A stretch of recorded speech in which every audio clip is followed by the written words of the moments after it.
Yo, welcome to another episode of Talking to the Machine. And I am your host with the mostest, of course, George Githuma, aka georgegithuma.com. Trust me, that guy is legit. You wanna, let me even just show you. That guy is legit, man. That guy is legit.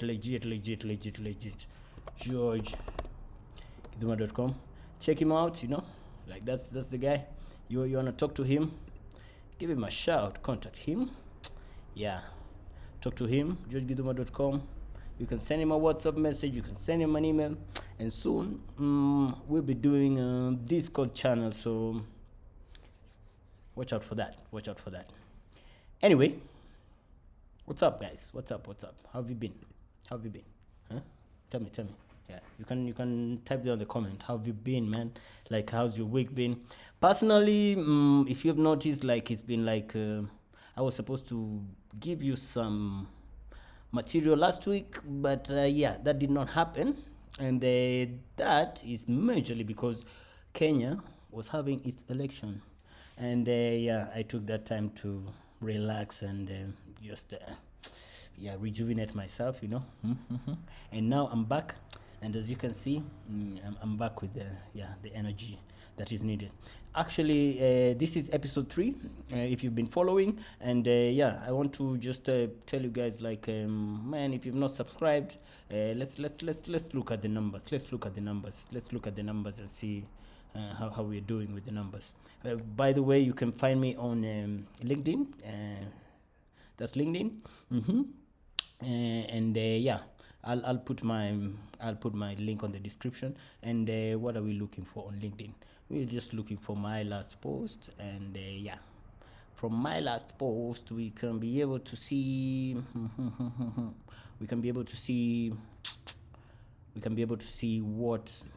what numbers are we talking about, because I want you guys to subscribe to this channel.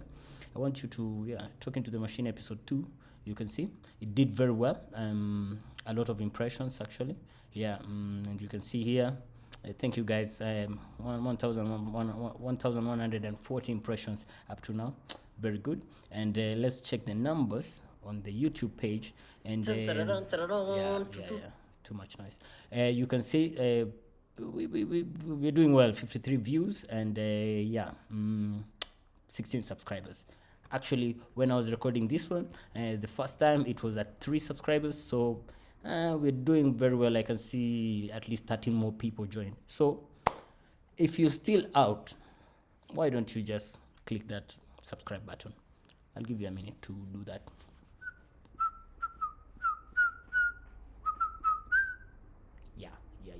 Ding ding. And make sure you also press that bell icon so that when I release any content, you will be the first one to know, and you can be able to watch it.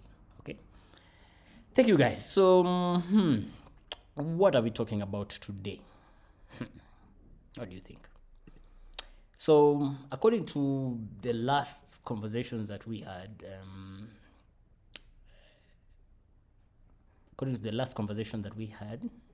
I was supposed to tell you how I was able to make my website.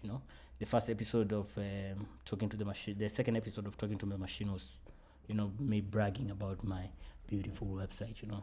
You have to brag about your own stuff.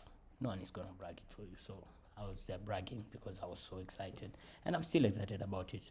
And you can see I've also just slid it into the introduction there, and I've told you about it. But anyway, I was supposed to tell you how I was able to come up with that website and what technologies I used. However, I want to pause that today. I don't want to talk about that today. I just want to talk about the election. If you're a global citizen like I am, and you follow international politics, you will know that Kenya went to the polls on the 9th of August. That is last Tuesday. And we were going to elect a new president, because the current president has done his time. And he's done his 2 terms, Uhuru Kenyatta. And we had 2 main contestants. We had William Ruto and Raila Odinga contesting. However, I don't want to dwell on the politics of it. What I want to actually just give a thumbs up is to the IEBC, that is Independent Electoral and Boundaries Commission. Yes, Independent Electoral Boundaries Commission. Let's confirm that. Let me not just be a guy who's telling you things that are not substantiated here. IEBC. IEBC, yeah, it stands for Independent Electoral and Boundaries Commission of Kenya, and that is the body that is mandated with this is the body that is in charge of votes in Kenya, by demarcating, boundaries of constituencies and counties and such like things. But also, its work is to conduct elections, and this time we were going to have an election where we're electing our next president, our 5th president. So what was interesting about this is the way they open source. If you know open source, let's look at what open source means. Open source.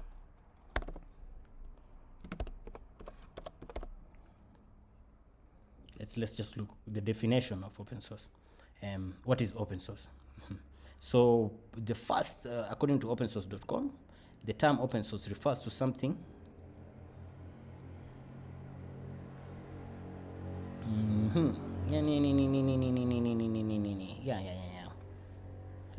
Load, please. Guys are waiting for me, and time is money. So here, according to opensource.com, the term open source refers to something people can modify and share because its design is publicly accessible. Okay, the term originated in the context of software development to design a specific approach to creating computer program. Today, however, open source designate a broader set of values, what we call the open source way.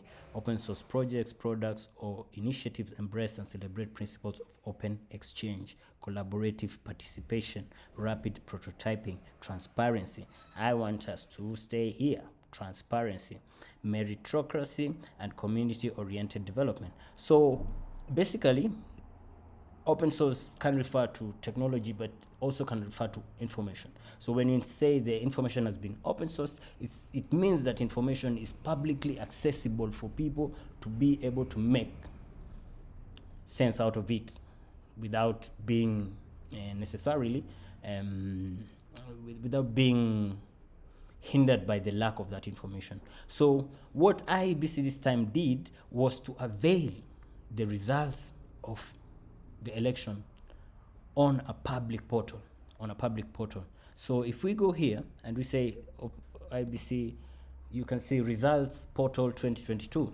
And what basically this did, so there's a form, on an election, there's a form called Form 34A. This is the form when the election has been tallied at the polling station. This form is what is sent to the main tallying center, which is at Nairobi in our case. And that information, once it's sent there, that is what is used to tally the results. So what happened this time? They put it on the public domain. So if you come to Form 30, you can see there's different counties here. And so, like, for example, I'm in Nairobi currently. So let me go to Nairobi County. And Nairobi City, we can be able to see that Nairobi City. And I think myself, more like Dagoretti South, and where I am currently. And in Dagoretti South, we can see there was how many polling stations. We had Mutwine, we had Ngando, we had Riruta, we had Uthiru, Waithaka. So if we come to Uthiru, that's a polling area. We can go into the polling stations that were there, and we can see we had SEK, Kuru, Nursery, Chief Escamp, Kagiri Primary School, Rudhimitu Mixed Secondary School, and then Uthiru Center. So let's look at Uthiru Center. If we go into Uthiru Center, we can see they were further divided into smaller polling stations. So there was Center 1, Center 2, Center 3, Center 4, Center 5. Yeah, I might not be the best person to tell you the geographics of it, but what I'm trying to lead to you is that you could be able to access this information on a public domain. And so when we go to, let's say, start with Center 1, you can see I can be able to download the results. So if I come here, voila, you can see the presidential election results at the polling station. Look at that, bro. presidential election results at the polling station. So you can be able to get information. Polling center station 1 of 6, it's Uthiru Ruthimitu, constituency Dagoretti South, county Nairobi City, all these things. And we can see, so here we can see Odinga Raila got 112, and Ruto William Samoei got 260, and then there was Wahiga Mwaure got 1, and Wajakoya George like me, he got 2. So you can be able to see total number of registered voter at the polling station, 699. Actually, according to this time, like the maximum number of people who are allowed per polling station was actually 700. So 699, and we can see the valid are 375, and you can see that is what the total we have here. And so we can see even declaration, Dagoretti South, and we can see the presiding officer was Justin Curry. I put his signature there, and then deputy presiding officer Gladys Waturi Wairimu, and you can see the signature there, and the presidential the presiding officer stamp is there, and you can be able to see agents and candidates. So the agent here, there was an agent from Azimio, and he was able to sign off on this, and there was only one rejected ballot paper, and all this information, and you can see also the stamp there. So basically, one could be able to access this information publicly. And so you could do your own maths. You can come here and count this. If we go back, for example, let's go back. We go to Center 2. We can see what does Center 2 have for us. The same, same information. And look at that, And you can see even now here we have more agents. So we had more agents who signed off against this one. So you can see this one is a bit more weighty because it had more people witnessing to this information. One ballot rejected, and look at that, man. That is technology. That is open source. That is when technology is used for good. Technology is used to give information. And actually, if you currently, there's a president elect, the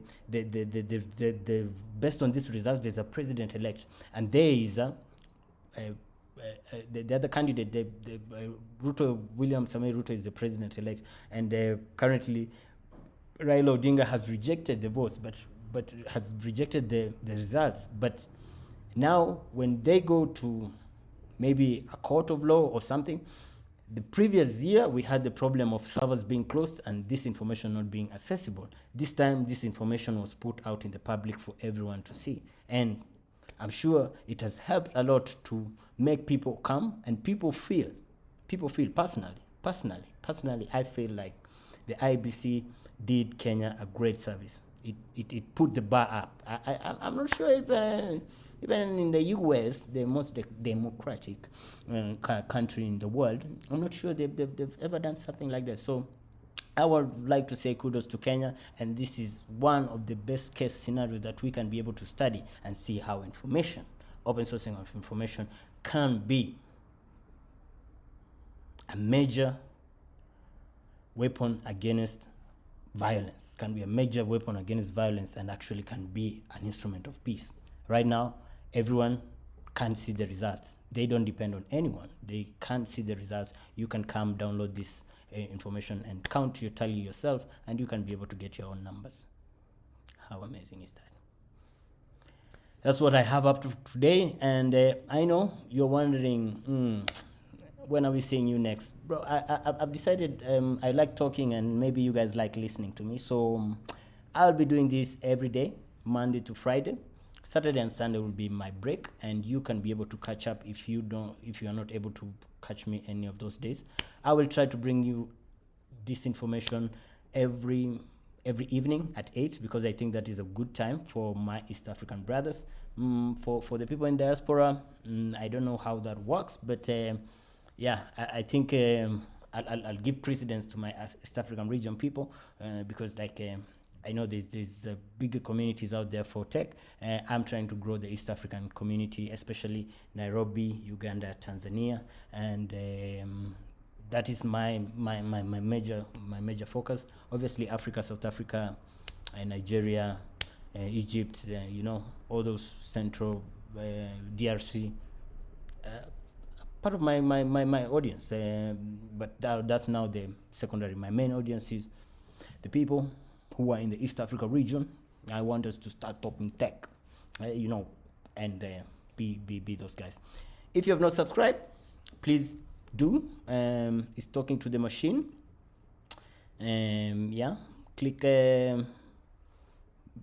the like button, please. You can talk to me on the you can talk to me on the comment section. You can go to my website and talk to me there. Shoot me an email, send me a WhatsApp. Yeah, let's chat. And I hope I've been not wasted maybe 15-20 minutes of your time. Looking forward to see you tomorrow, same time. And I have some good news coming, actually. Let me give you a hint. 100 days of code. That is the hint. So watch out. That is coming. Until next time. Pew, pew, pew, pew. It's been great talking to you. And I hope you walk like I am. Ping. I'm out of here.